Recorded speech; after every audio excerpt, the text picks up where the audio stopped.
It's Monday, November 15th, and this pause, anchor pause, dramatic effect is the morning meeting. Thank you for joining. This is going to be another rollicking episode. We've got lots to talk about, and there's more news coming today because we expect more announcements out of Mar-a-Lago, maybe even during this program. They love the morning meeting in Mar-a-Lago, and they love to explode news while we're on the air. So stand by. We may have more to talk about than even our current rough rundown suggests. Dan is here, as always. You smile. There you good.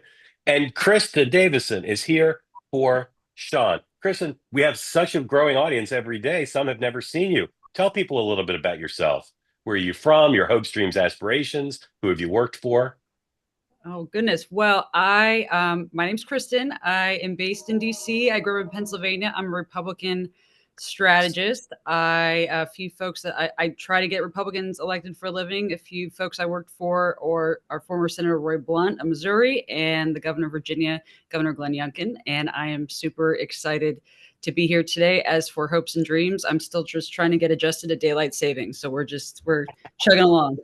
Simple pleasures. Thank you for joining us. And thank you for joining us in the viewing audience. As we say in Romper Room, I see Leonardo, I see Ethan, I see Bruce, I see Tim. Already with your hands up. If you're here on the two-way platform, please raise your hand. If you'd like to get a question in, we love new people. And we love you regardless of your ideological preferences. So please join us in asking questions when we get to that phase of the program. If you're watching on YouTube, welcome to the morning meeting. This show's a little different. It's not about hate. It's about peace, love, and understanding. So listen, and if somebody's talking and you don't agree with them, you use it as an opportunity to learn and deepen your familiarity with the other side of the red-blue divide. If you're going to go in the chat, just don't trash people. It's pretty simple. We don't police the chat, but a piece of algorithm does, and it's relentlessly ruthless. It takes out lots of stuff that shouldn't be in there. Unfortunately, it doesn't get everything, and I apologize for that. I don't read the chat. You shouldn't either. All right, today. Oh, again, I like to say this every so often. This program is based on the network news daily morning meetings that they have at CNN and Fox and NBC and CBS, where they get together and they get all the bureaus from around the world on the phone. They used to have a lot of bureaus. Now there are fewer. And they talk about what's happening that day, and then they kick it around. That's what we did.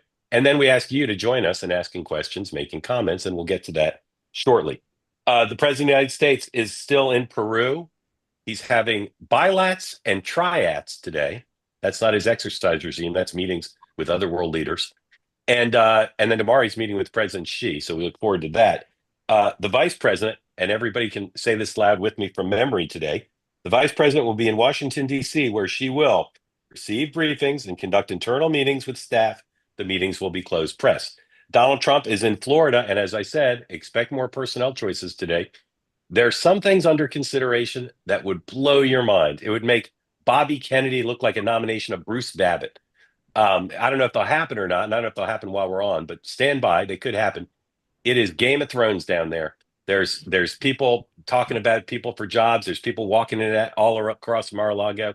And part of the chaos that we're seeing is derivative of how wide open it is.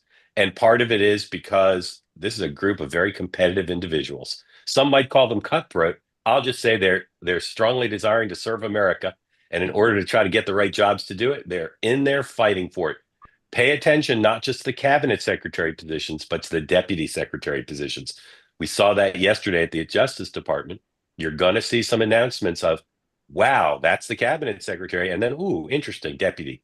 Watch those, please. On Capitol Hill, it's already happened, and I'm hoping that my colleagues can find it on the interweb.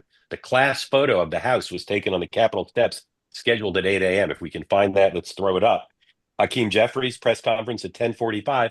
And throughout the day, Republican United States senators will be asked the question, will you support Matt Gaetz for Attorney General? And they will say, I want to know more. No one's taking a position for or against on the Republican side.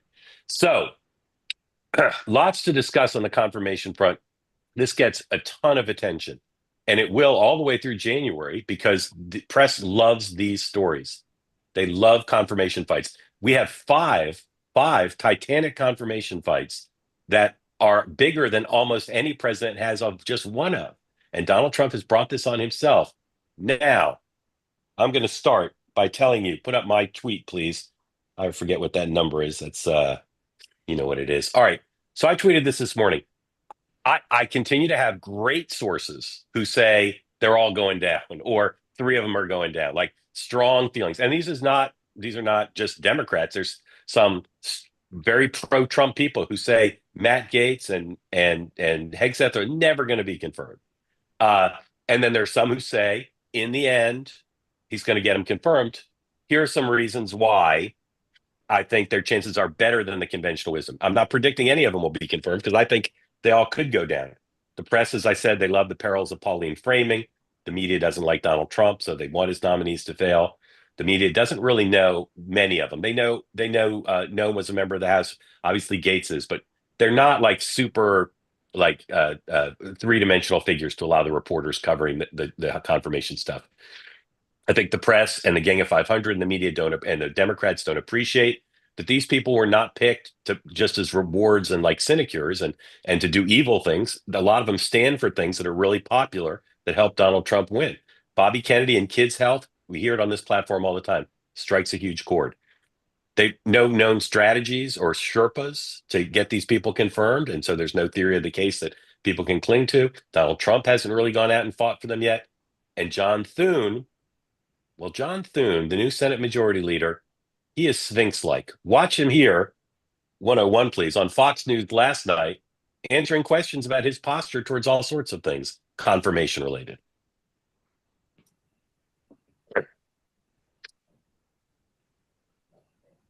Do you think Matt Gaetz can get through? Well, I don't know the answer to that just yet. I mean, obviously, as you point out, there certainly are some skeptics, but he deserves a process. RFK Jr., you think he can get through? Same answer? They deserve a process, yeah. I mean, they're nominees that the president has put forward, and, you know, the Senate has the role of advise and consent under the Constitution. So they deserve a hearing, and we'll proceed accordingly if these become official noms. And if you were to bet that would you have to do recess appointments? You're saying yes or no? Would you say? Well, I hate to say yes or no because I think that's still an open question. My view is we want to do this the regular way and give the Democrats a chance to work with us on getting people in place. And the first ones that are going to come up are the national security, and I hope the Democrats will work with us on defense and CIA and NSA and some of those and state. But if they become obstacles and obstructionists to moving these along, I mean, we're gonna grind them out on the floor of the United States Senate. I just said we're not taking any options off the table. So he didn't say, when asked about Matt Gaetz, what an incredible record he has. He'd be a great attorney general. He didn't say that about Kennedy. So I think the recess appointment thing is ridiculous because you'd need 50 votes to do it. If you get 50 votes to throw away the Senate's prerogative to confirm people, you could get 50 votes to confirm people. That's my view. Let's start there. Kristen, can we stop talking about recess appointments, or am I wrong? Oh, I don't think we'll be able to stop talking about it until everyone's confirmed. You know, I think even we'll be on the last confirmation and we'll still be talking about recess appointments just because it's almost, you know, a game of we're staring down each other, right? The executive branch and the Senate are both staring each other down, almost daring one another not to confirm someone. And, you know, I think that's probably healthy. That's probably what our founders intended, to have, you know, the tension between the two branches of government. But no, I don't know if we'll see recess appointments. I would be surprised. I think everyone seems that, you know, to your point, if you can get the votes to do that, which I don't think they will, then you might as well just focus your efforts on getting the votes to confirm.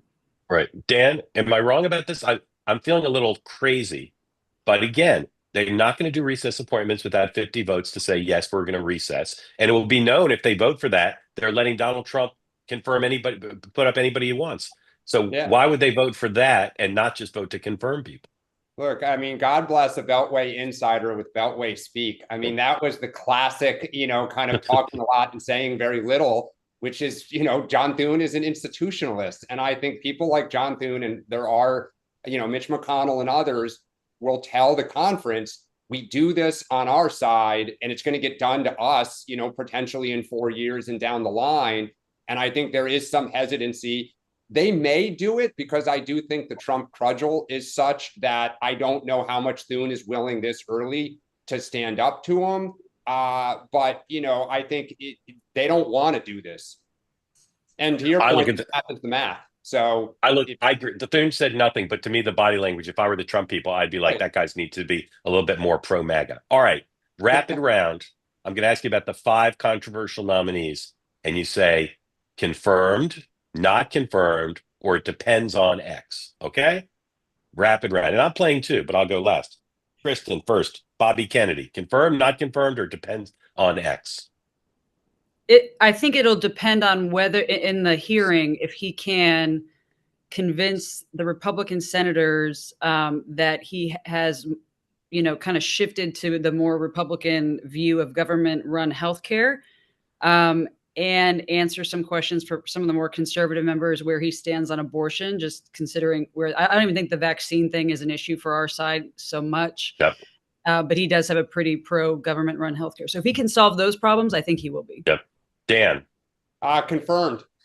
That the beefs with him are on policy, and I for all these ones where it's a substance argument, I would tread carefully if I were the Democratic Party here.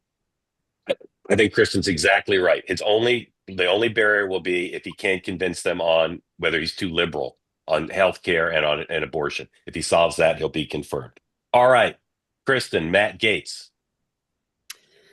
So this one I think probably depends on one, if there are, I believe that ethics report probably comes out. I don't see there a way that it doesn't. If there are, serious things there, not illegal. I know he was cleared and all that, but I mean, just serious, character concerns. There's that. But even bigger than that, it's going to be how he gets through the hearing and his competency for the job. I've talked to a lot of folks who don't even, they may not like him, but that's not even their concern. They're concerned that he doesn't have a whole lot of experience that would, have him be successful in the role of what he's saying he wants to do. I think if he can prove that he's going to be actually go and do what he says he's going to do and not just be in front of a TV camera, then I think he could be confirmed. But he's the toughest one, I think, just from, convincing the Republican senators that he can actually do the job. Dan. Yeah, totally agree. Unconfirmed, because he's not a serious person. Well, wait, Kristen's saying can be confirmed if it depends. You're saying he won't be confirmed, right? I think of all the ones that the Democrats, the Republicans hate him. Dan, you're sounding like John Thune. You're sounding like John Thune. Confirmed, not confirmed. The arrows in his own party take him out. Yeah. All right. I agree with Kristen's list, but I'll add one. He's got to prove to the committee if he gets this far, and I'm not sure he will. If he gets to a hearing, does he understand how to do the job? Can he address these personal accusations? And the third one I'll add is, can he convince them that he's not a jerk? He's got to show some humility. And Mark Caputo, one of the best reporters on the Florida Republican world, says that he's going to try to convince people he's not a jerk. Good luck, Matt Gaetz. All right. Pete Hegseth, Tulsi Gabbard. Kristen, confirmed, not confirmed, or depends on what?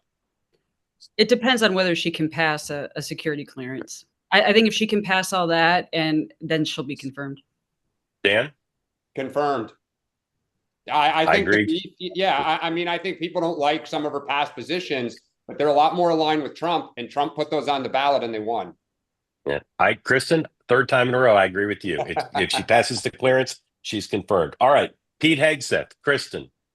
He'll be confirmed. Dan.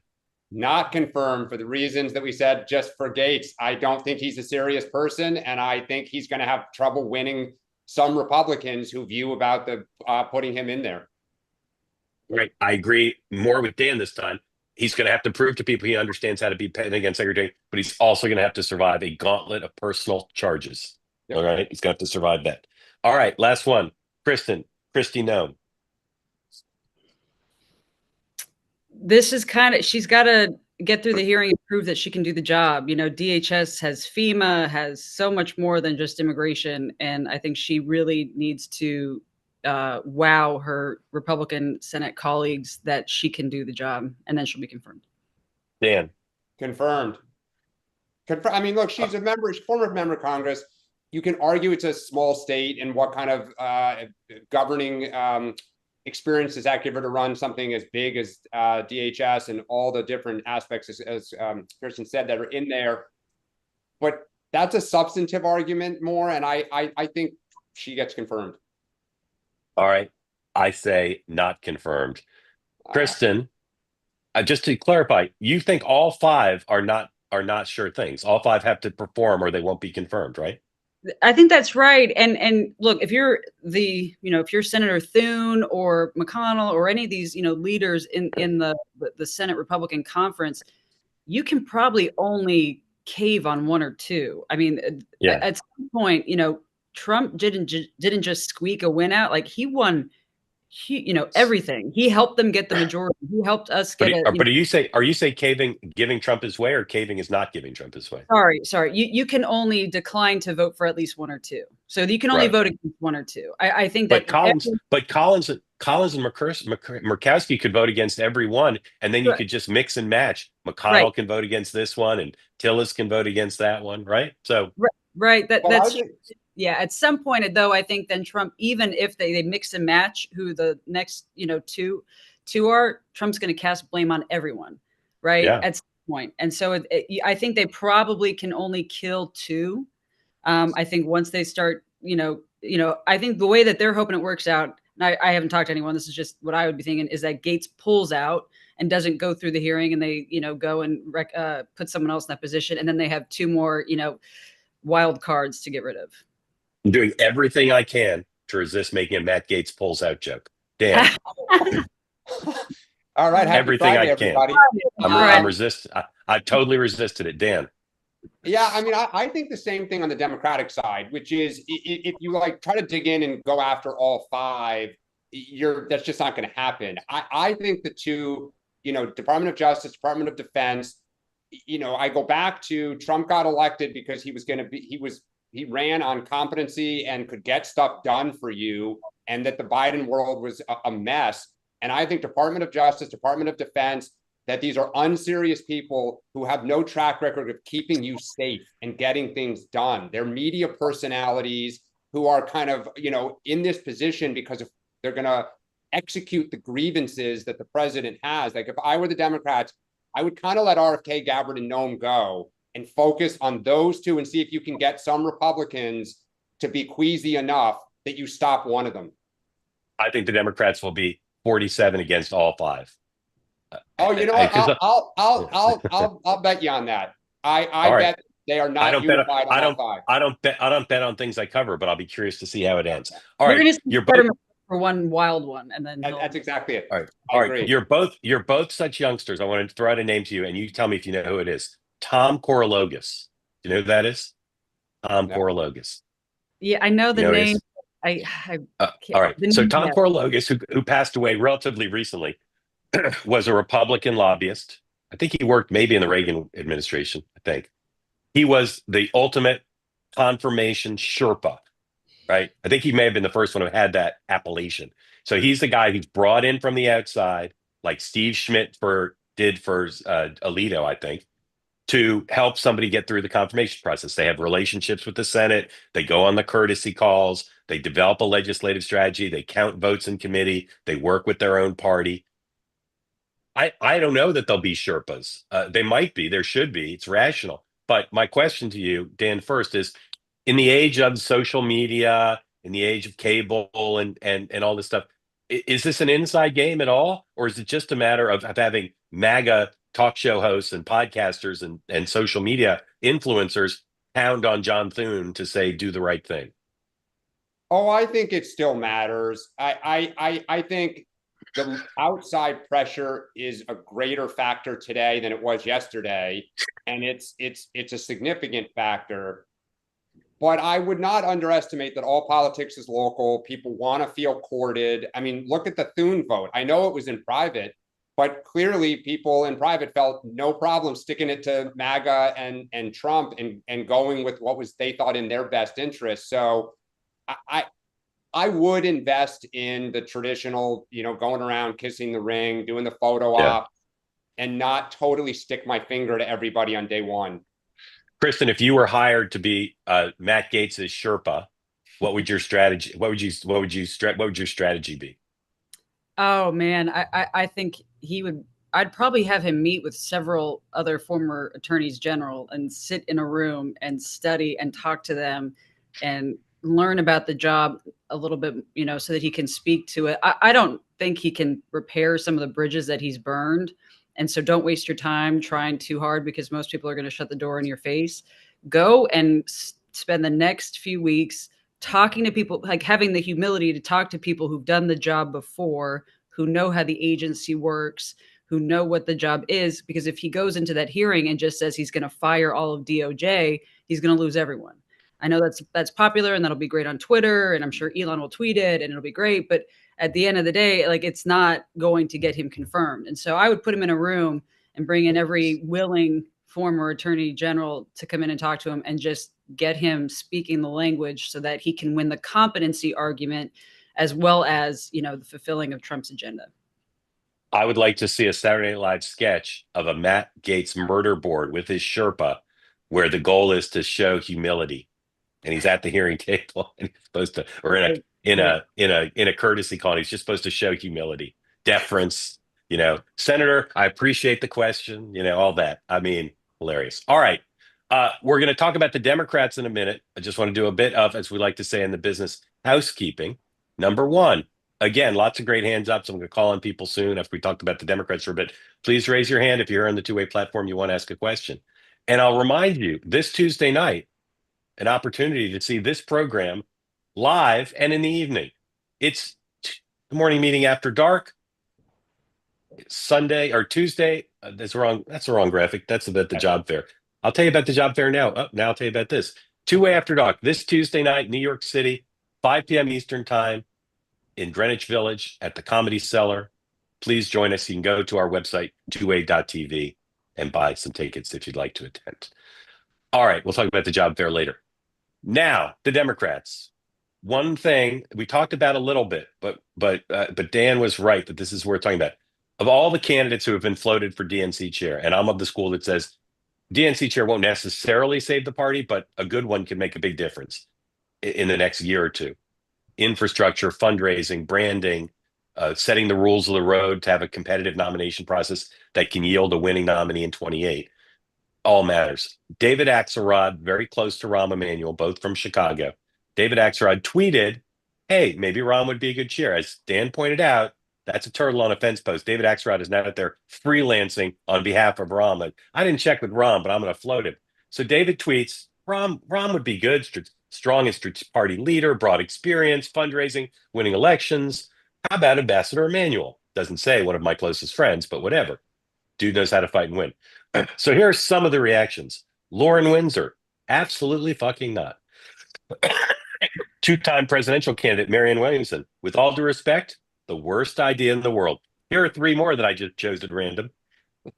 Put up the do the next batch. Got one more batch. The hits keep coming. Yeah, 103. Put up 103.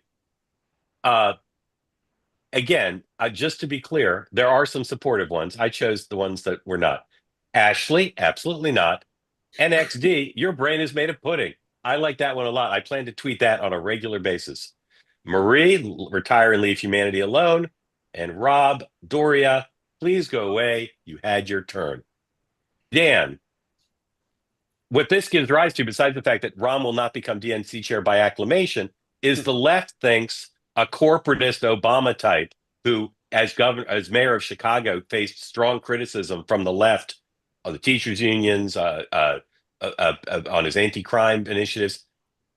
Does this indicate that a more moderate person will have to run quite a gauntlet to become DNC chair? Last thing, we all know the electorate there, just like in the Senate leadership races, it's an inside electorate. The electorate are DNC members, they're pretty liberal. So can someone like Rahm, does that suggest that someone moderate like Rahm would have a hard time becoming chair?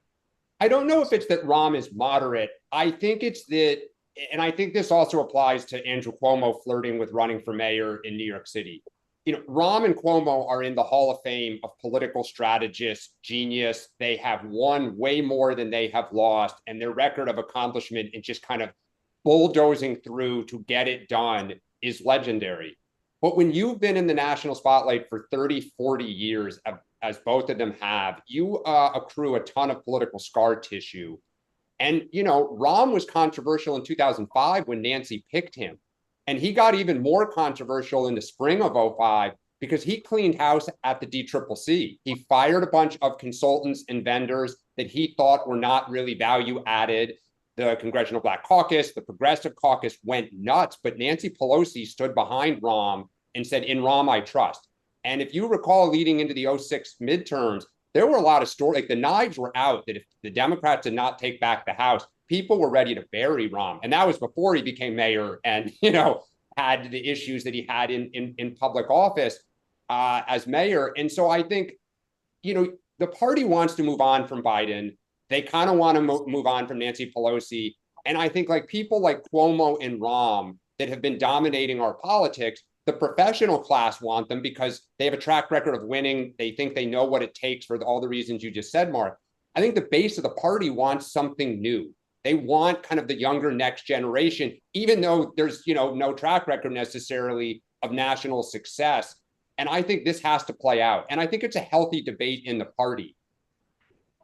But new means a new face or a new ideological direction? Both. I mean, I think that's why you've heard, you know, Steve Elmendorf mentioned the other day, the state party chair of Wisconsin. He's 42 years old. They just had some success in that state. You know, do you want to go with somebody like Rahm or, you know, Terry McAuliffe isn't running, but, you know, at the time had been around, people trusted him. Or do you want new faces? And I think, I don't know the answer, but I think the party needs to have this public debate. This goes to what we've talked about before, which is the party has a tendency to say, okay, it's Hillary's turn. Okay, now it's Joe Biden's turn. Okay, now we're going to put Kamala in. And you hear it on the platform, like, where's the open debate? Like, make them go put their theory of the case before the party. Even the, you know, I hear you, it's the insiders, 300 Democrats in a ballroom and, you know, on Connecticut Avenue, but still go make your case, you know, see if you can build an army here. Kristen, when a party picks a chair, the opposite party looks at that person and says, huh, that's formidable. Like when Haley Barbour became chair, smart Democrats said, yeah, that guy's going to raise money. That guy's going to be good on TV. Ron Brown, when he became chair, Republicans said, yeah, that guy's connected. He understands grassroots, or what was grassroots at the time.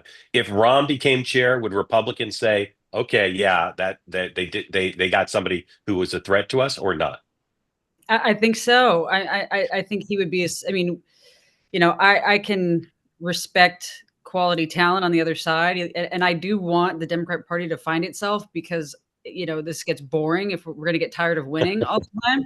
So I'm rooting for you guys to get it together. And I think, you know, but to the point, I do understand not having an old, you know, to have a fresh face. I think that, you know, I do think someone like Rahm and maybe McAuliffe, I don't know, but definitely Rahm, because I think Democrats need someone who's going to like not be afraid to hurt people's feelings.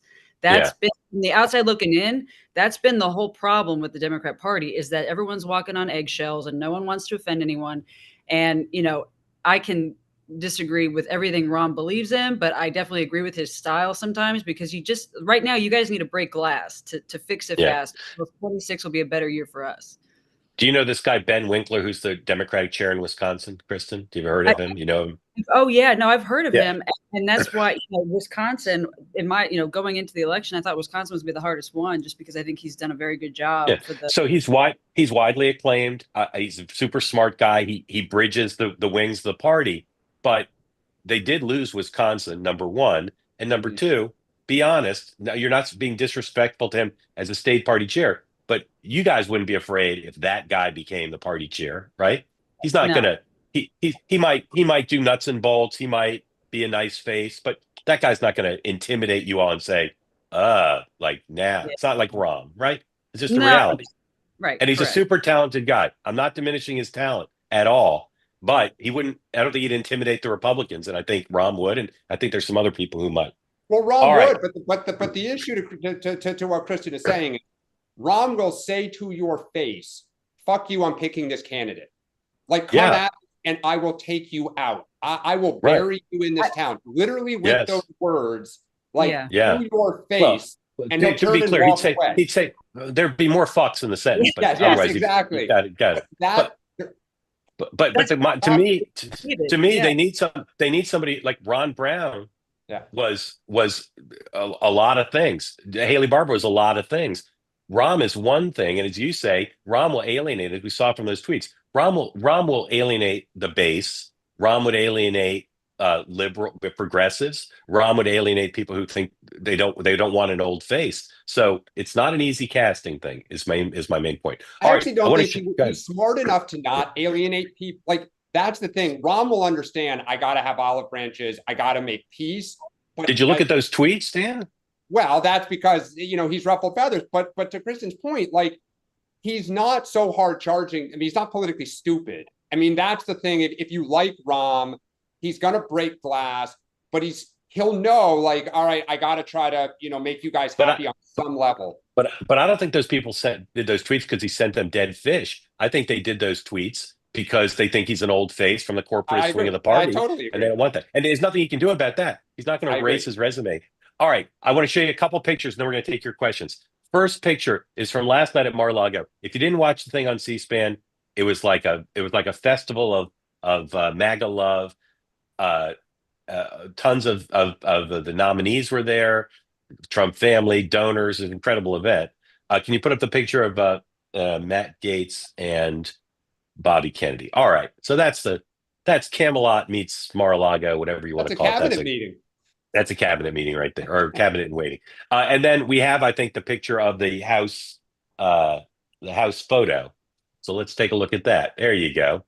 Not particularly well shot or staged, but interesting. A little Dolly-esque, Hopper-esque. I don't know.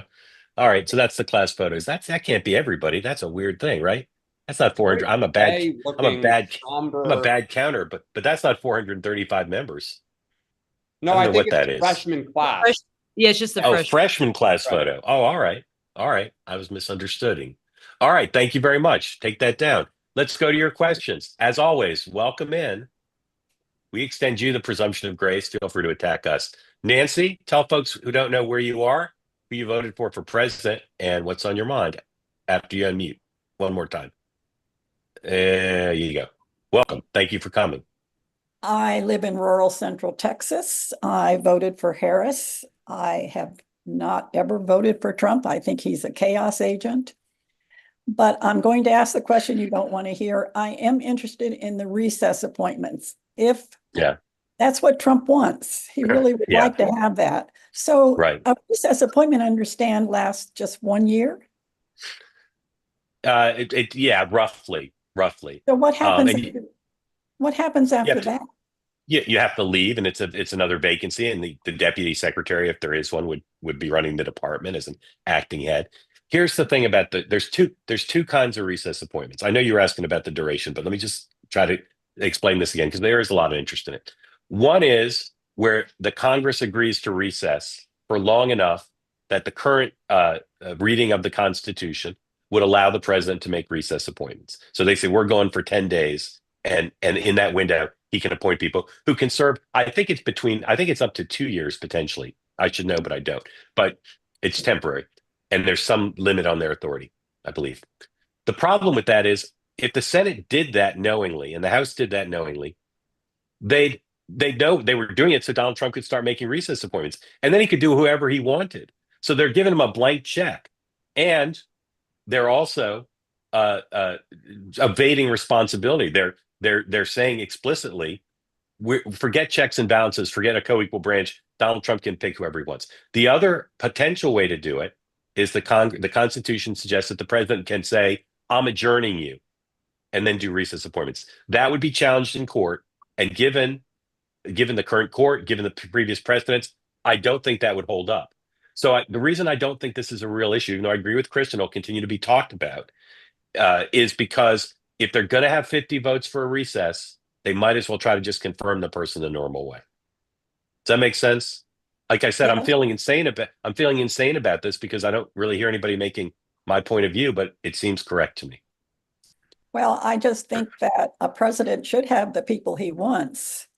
Even if I don't think these candidates qualify. But thank you for the answer.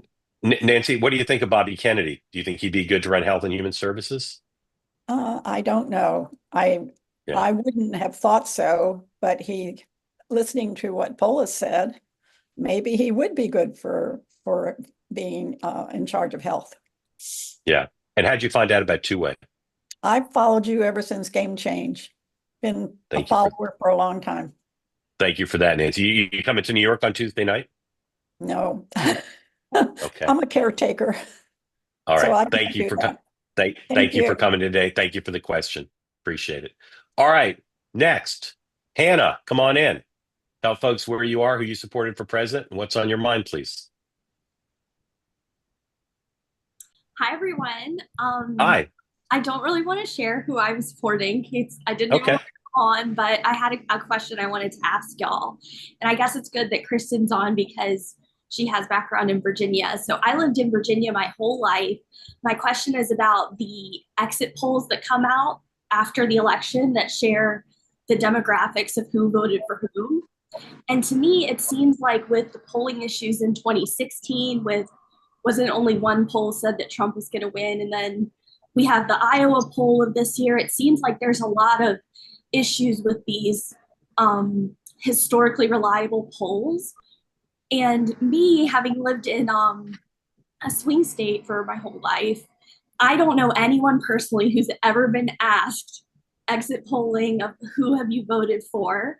I've also heard people say if someone asks you, you should say the opposite or a different candidate. But I don't know anybody who's ever been asked. So my question is, with the issues we've seen in the most recent cycles with polling, do we think this demographic data is reliable? Do we think it's overstated, understated? That was just my question. Kristen. Yeah, it's a great question. What part of Virginia are you from? Central Virginia near Richmond. Yeah. So I don't think that the exit polls are very reliable. I think right now, I mean, the media and people that, do what we do want that high to immediately know like who voted and who flipped. So I think it can show, some shifts and trends. So you look at them more for the trends, not necessarily like, do I think that Trump won 57% of white suburban women in every state? No, I don't. But I do think it shows a trend that more white suburban women voted for Trump than in 2020. Moving forward, once all these different states, I mean, California is still counting votes, which is wild. And so is Pennsylvania. So once all these votes land, most states kind of go back and do, autopsies on the voter file to see who voted where. And that, that's probably a year or two, a few months away, at least. That to me is more concrete. But the exit polls are fun to talk about for sure. And they definitely, there's no doubt that Trump made gains in these areas. And so to look at the exit polls right now just show us trends to hypothesize on who those folks are that shifted. But no, I don't think it's black and white in absolute. That comes later when you do more demographic analysis. Dan, do you want to comment? Yeah, just that the campaigns and the outside groups that have a interest in understanding the electorate will do these autopsies, layer information over them, and kind of usually the answer is somewhere in the middle, type of thing, and you get an understanding. But even though, as Kristen said, they're not perfect, people who for a career like her make a living trying to win elections, you do everything you can to try to understand where the people are going. Hannah, you probably know people who've been in the exit polls. They just didn't tell you that they were, but it's a big country, and just like I've never been polled, and so it doesn't mean that it's all invalid. It just means it's a big country. Thank you for coming. Very grateful to you. Have a great day. All right. Jay, come on in. Tell folks where you are, who you supported for president, what's on your mind, and that's a fantastic madman backdrop. I was just going to say. I don't know where I grabbed it. I can't really take credit. I am a Trump supporter, third-time Trump voter. Where do you live? Tampa, Florida. Sorry. That's okay. The free state of Florida. The free state. Yeah. That's what Governor DeSantis calls it. That's what we lovingly call it as well. Yeah. Moved here from California in 2009. Escaped San Francisco. and really have been blessed to be in Florida. But don't want to turn this into a monologue. Super excited to have made it onto the platform. I have followed you through, years and years of, I think, pretty well balanced reporting, and I want to thank you all for this platform. It's amazing. Thank you. So bravo. I will say one thing, and I was surprised to actually get on. So I'm a little flustered, but sorry about that. That's all right. Take your time. No Doing problem. great. You're doing great. Just take your time and ask away. Well, I have actually been a little irked a few times the way that I feel like you sort of qualify your statements to the broader middle by talking about, yes, of course, Trump has done all these horrible things and blah, blah, blah, but, and then you go on. And that qualifier, I think is just a few percentage points outside of that middle lane where I think that you actually really want to be. And that's just my personal opinion. So I thought I would throw that out there for you. Jake, could you give a specific example? Well, just those words exactly out of your mouth over the last couple of weeks that I've been watching, where I feel like you'll have somebody, I feel like you'll be couching your position to your audience by saying, yes, Trump, all these horrible things, and that's sort of like a given. And then let's move on to more rational approach.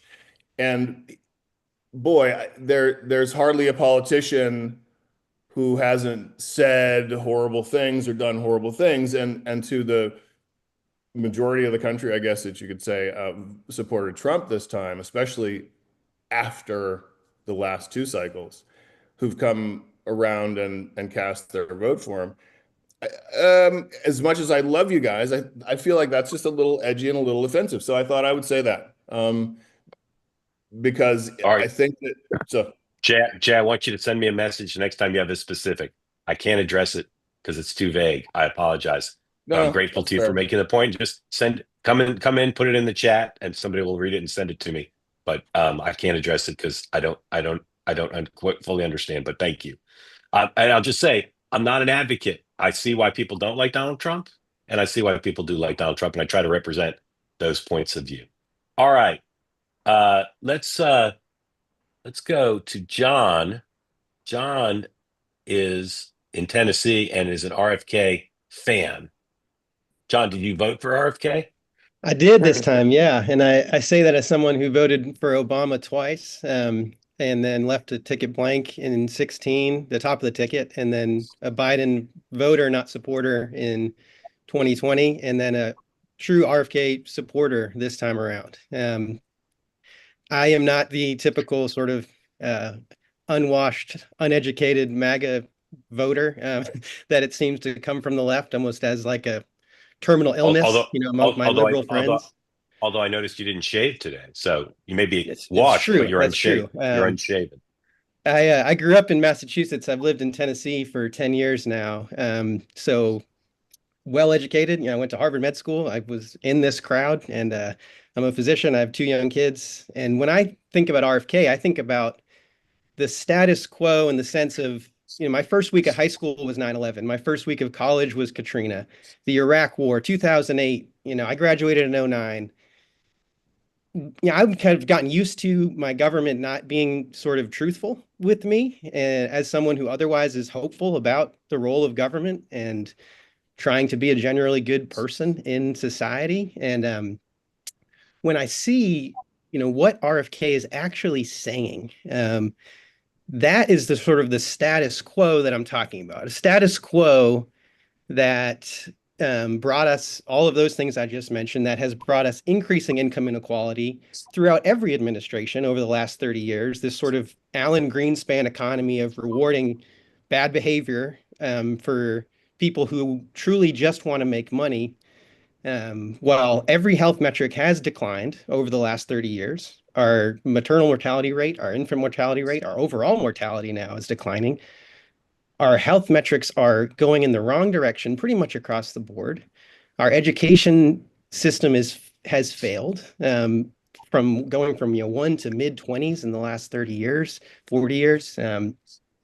Just sort of like this general sense among people in my generation that like we can't really explain it, but everything feels like it's getting worse. And when I have a 2 and a 5-year-old, and I think about the future for them, and I think I'm frustrated by the discourse leading up to this election that somehow the left that I was a part of, frankly, somehow thought that people couldn't see Trump clearly enough, right? They didn't know Trump. Trump is a New York City hustler narcissist who views the world in purely transactional terms. Every relationship he has is transactional. If you do something for me, I'll be loyal to you. If you stop being loyal to me, I will stop being loyal to you. It's not hard to see that. I could see that pretty clearly. I described this election to my friends as like, I could vote for I still had a hard time voting for Trump. I voted for RFK in Tennessee because, it's Tennessee. And I was trying to get him over that 5% national threshold to make a third party viable, because to me, that two-party system, as George Washington said, is what's really wrong with our country. So that's why I ended up voting for RFK. But like, it's not like Trump isn't known. Like we can see exactly who he is. I saw that there was a 1% chance that if someone that actually good could get to him, then maybe there's a 1% chance of real change that could change the last 30 years of status quo. And I saw no chance, a 0% chance of a Harris administration changing that sort of broader status quo, not a 4-year cycle of a new president, but the broader 30, 40-year status quo that is failing objectively. And Harris, to me, her administration would have had truly 0% chance of changing that. A Trump administration, if someone like RFK, or to me, Tulsi Gabbard, or these people that are authentic and principled, if nothing else, they are seemingly saying what they actually think. And some of it seems good. Then maybe there's a 1% chance that they could convince him to do some good stuff versus the 0% chance of it happening with Harris. So that's my sort of, rambling take on how I got here. I really appreciate this platform just so much. It's the only place I think I can even like go. I followed both. I used to watch, check every day Fox News homepage and CNN homepage until it drove me crazy. And then I would follow Trump War Room and Kamala's wins on Twitter until that drove me crazy, because it was just like people speaking to two different countries, and that doesn't get us anywhere. So this is just such a light in that darkness. And so my question, I think, to Dan, if Sean was here, I would ask him the same thing, but, I think there's like a gamble almost of Trump and Elon, and now you see the tech people, the Mark Andreessens and the Peter Thiels and a lot of the tech, the Chamaths, the smart money tech people sort of switch their allegiance a little bit this cycle.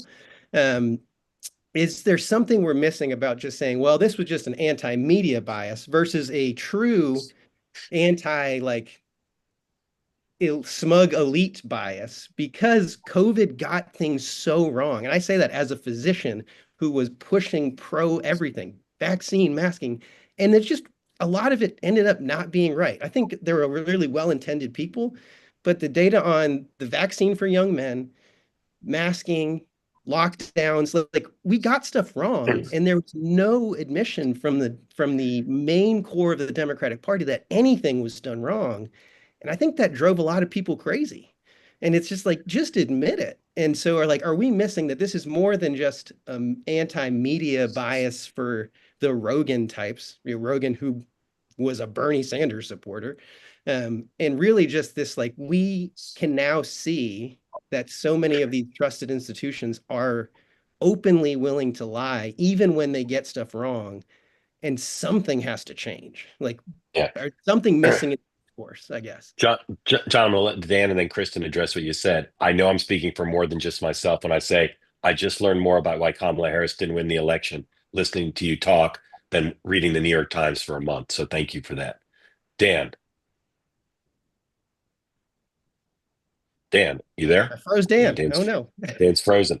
Kristen, I'd love for you to comment on John's question and maybe, or what he said, and then maybe ask him a question if you'd like. Yeah, well, I agree. I think that was really well put, and the personification kind of the anti-Harris vote.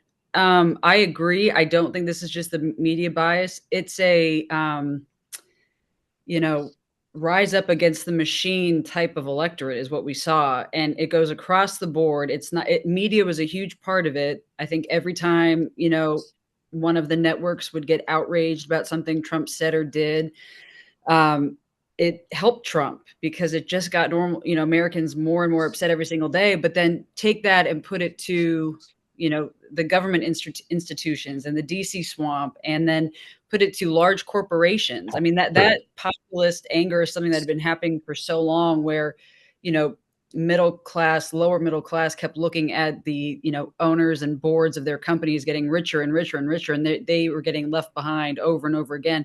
And Trump had the ability, starting in 2016, of, meeting people to that, at that anger where they are, whereas Democrats really have stopped doing that. They expected voters to come with them, and Trump went to the voter, to that anger, to that frustration. Now, one thing I'd add to what you'd say is, I agree 100%. We were angry, we being the, electorate as a whole, against that larger, media and government and corporate elite. Now, the risk for us and for Trump really in the next 2 years is if we fail. I mean, what the way you just described why you voted for Trump and RFK was so euphoric that I don't know if a human can reach those expectations you have. Right. The hope that you have. I did say I have a 1% chance of hope. Sure, Yeah. yay. To me, 1% No, is infinitely more than zero, but I wouldn't say I'm euphoric. well, you could hear the hope in your voice, which is a good thing. And It's the only frankly, I time mean, I felt hope. yeah. And I, that's the risk for us. And, looking at focus groups during this whole election, and you talk to African-American men and Latinos and women who have shifted from Democrat to Republicans, the routine answer over and over again was, Obama promised us this, and then Biden promised us this, and our lives are not better, and things have not changed. And so we're going to go try the other guy because he's at least talking to us. And so we have that risk, right, as a party as a whole, that in the next 100 days, if there aren't some major wins on the board and things aren't, and I think that's why you see Trump and everyone moving so fast to get these disruptors in place, because if we don't see that, we'll start to lose those people too, and it'll be a short-lived victory. Dan? Yeah, sorry, the internet just went out in our house, so I am now on a phone. I was so upset it went out at the time because I was just about to say, I would like to clip that whole entire set of remarks and send it to every Democrat, because the idea that you were for Obama, you didn't vote for Hillary because you were unexcited, and then you went to Biden, like that's pretty much the arc of when we win and when we've lost. And I think that the frustration that you have with the party, and Krista was just talking about it, and the opportunity that Republicans have, I think the Democratic Party does need to look in the mirror. It does need to not always say our experts are the best, and they're, question the way things are done and ways to look at issues.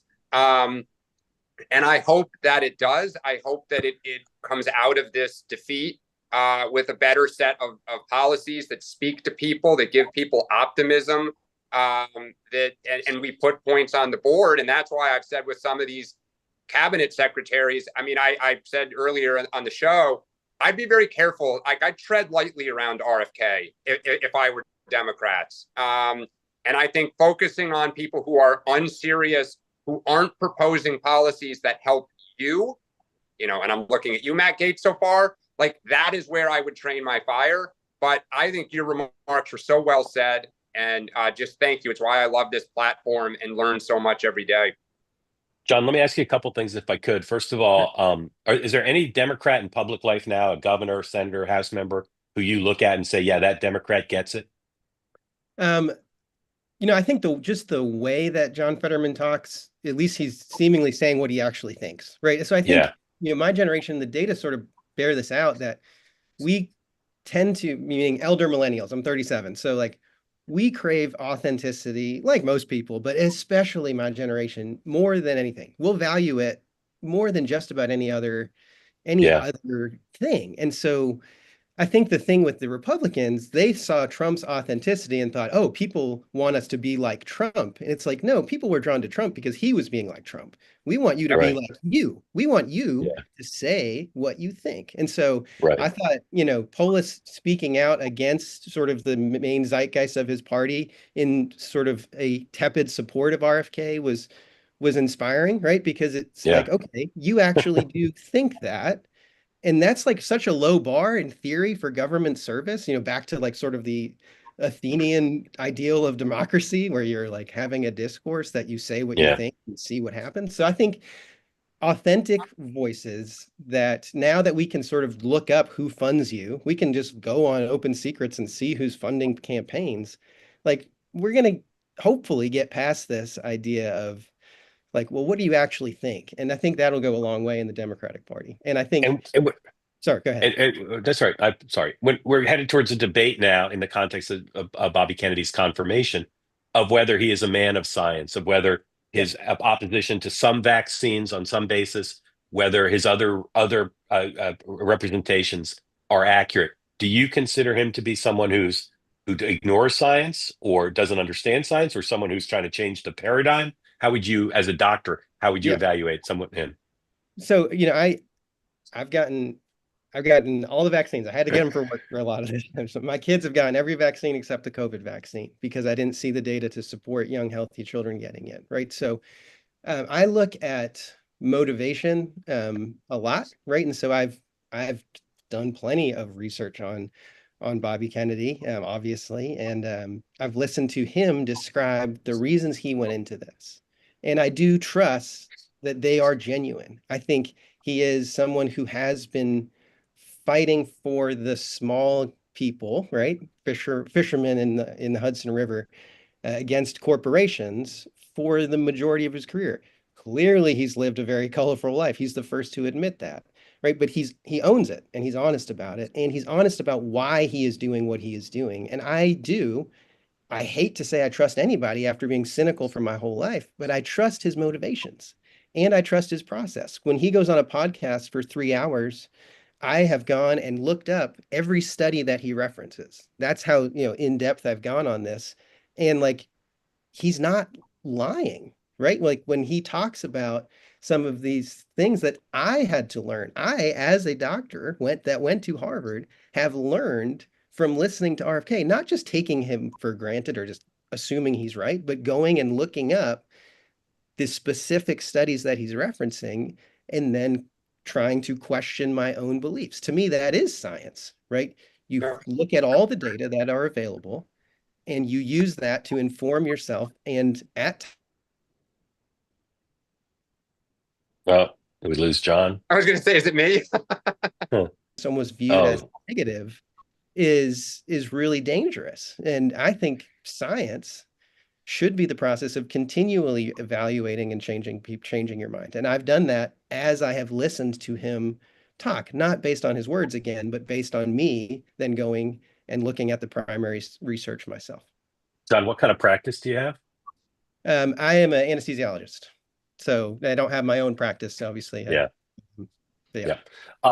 We're at time, but I know I'm speaking for more than myself. We would love to talk to you for another half an hour. I'm so impressed with how well informed you are, and the perspectives and point of view you're representing are so important to tens of millions who maybe don't agree with you 100% on everything, but share your attitude towards the Democrats, towards Trump, and a lot towards Bobby Kennedy. And I was very aware of his influence early on. I thought the Democrats locking him out was a huge mistake. I don't know that he handled it perfectly, but I think that the chords that he struck with people, you explained it as well as anybody I've heard. So grateful to you, and we hope you'll come back and visit with us more. I will say, I think, I've heard him say this. It's so ironic to me because I think if the DNC, my vote was an anti-DNC vote because of what they did to Bernie in 2016 and then what they did to RFK. If they put their full media weight that they put behind Harris, behind Bobby Kennedy in this cycle, he would have beaten, which is the biggest irony in all of this to me. Like he would be the Democratic president right now if they had just given him the support they gave Harris. So John, thank you. Really, please come back regularly. Thank you, Bob. Thanks, everybody. If you want, if you want your own show on two-way, please have your agent get in touch with you. Yeah, I don't have an agent, Really so, appreciate it. All right, well, good. And I loved how you talked about your kids. So thank you for that. All right. I wish we had more time, not just to talk to John, but lots of other folks had their hands up. And Kristen and Dan, I would have loved for you guys to colloquy with Dr. John for hours, but we're at time. So Kristen, thank you for joining us. We love having you on. We hope you'll come back regularly. Remember, this weekend, special episode. Tonight, I have another show today. Two-way tonight, Megan's going to be on, which I forgot. So I'm super excited about that. Megan McCain and I will talk about the nominations. Megan's husband wrote a very compelling piece about Matt Gaetz, which if you haven't read, you should. And maybe he'll come on too, Lori. See if Megan's husband can come. I'd love them both. But Megan will be on. She's her own person. Her husband was on my mind, but Megan's awesome. And we'll talk about everything tonight. Then Sunday night, Dan and Sean are having a job fair. It's the morning meeting job fair, 7 p.m. Sunday night. Kristen maybe will come too, not because she needs a job, but she might have some advice. We're just going to talk about if you want a job in the Trump administration, if you want a job in politics, if you want to work on the Hill.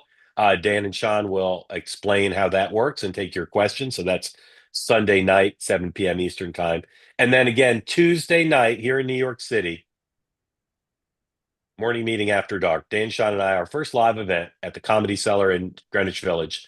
Go to twoway.tv for information about tickets. VIP reception is at 4 p.m. and then 5 p.m. we'll be on stage. We'll talk about news of the day, and then we'll take your questions. And that event will also stream live. If you're not in New York, you'll be able to watch it. Again, thanks to Kristen, thanks to John, everyone else who has questions. Thanks to Dan's internet provider. And I will see you all at 6 p.m. Eastern time tonight. Bye-bye.